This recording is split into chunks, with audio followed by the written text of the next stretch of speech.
11월 9일 연중 32주일 오늘의 말씀은 누가복음 20장 27절에서 38절까지의 말씀입니다.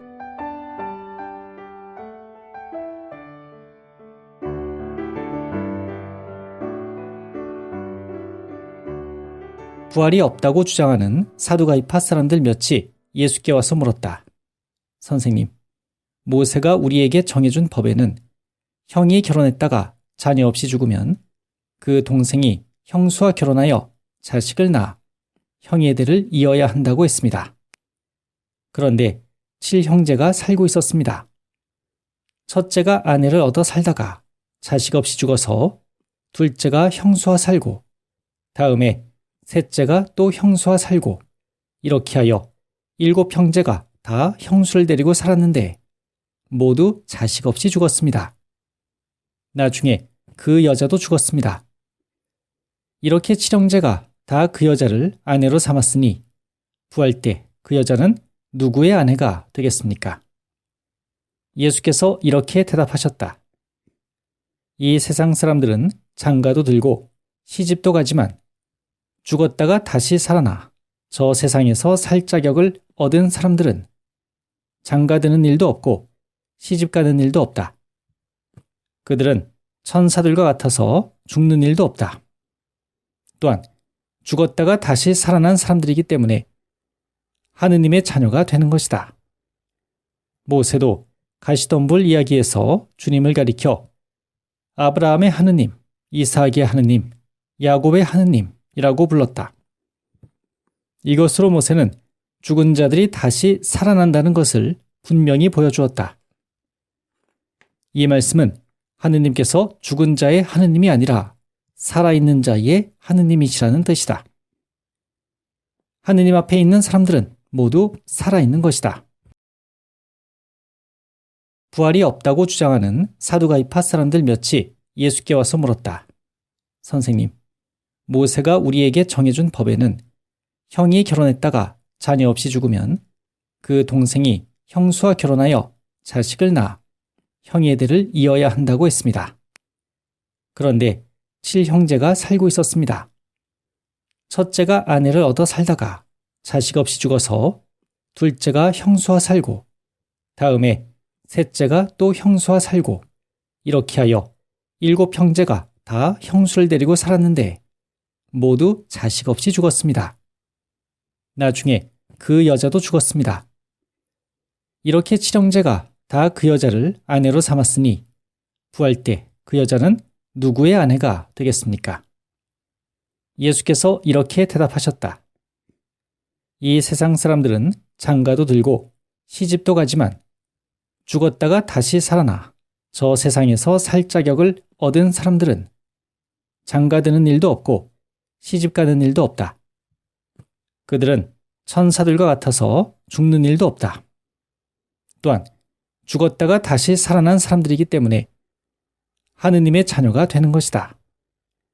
모세도 가시덤불 이야기에서 주님을 가리켜 아브라함의 하느님, 이삭의 하느님, 야곱의 하느님이라고 불렀다. 이것으로 모세는 죽은 자들이 다시 살아난다는 것을 분명히 보여주었다.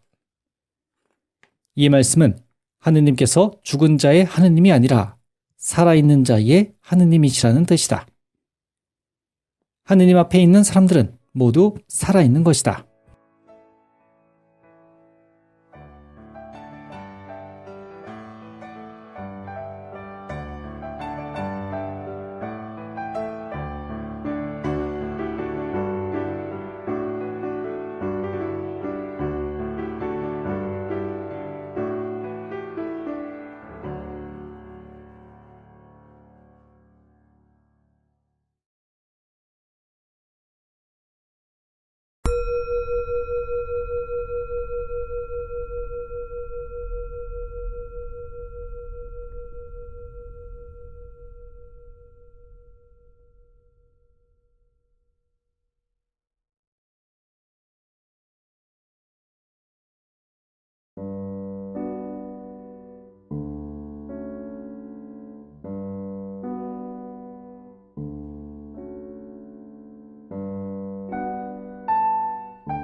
오늘의 묵상. 하느님 앞에 살아있다는 것.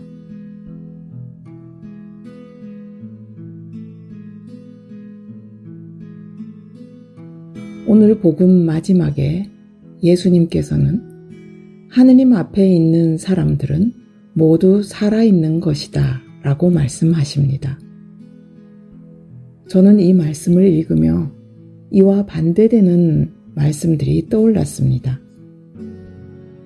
출애굽기에는 야훼 하느님이 나를 보고 나서 사는 사람이 없다 라고 말씀하셨고, 이사야 예언자는 하느님을 보고 나서 큰일 났구나, 이제 나는 죽었다 라고 당황하였습니다. 그런데 오늘 복음에는 예수님께서 이와 반대로 하느님 앞에 있는 사람은 살아있다고 하십니다.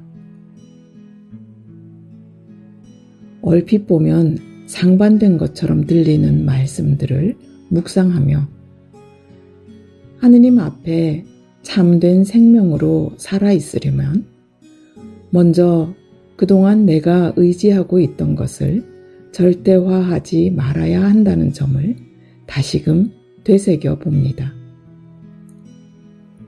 오늘 비유 이야기에서 많은 형제가 한 여인의 보호자로 자처한다 해도 그들이 영원을 보장해주지 못했듯이 지금 내가 갖고 있는 나의 신분, 자산, 권력도 언젠가는 나와 헤어질 수밖에 없다는 사실을 받아들입니다.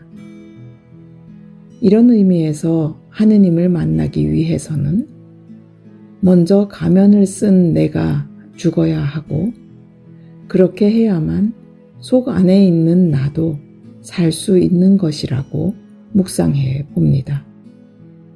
오늘도 하느님 앞에서 늘 푸르른 생명으로 살기를 기도합니다. 오늘의 기도를 바칩니다. 당신이 아닌 것 앞에서 한시적으로 사는 것이 아니라 당신 앞에서 영원한 현재로 살게 하소서.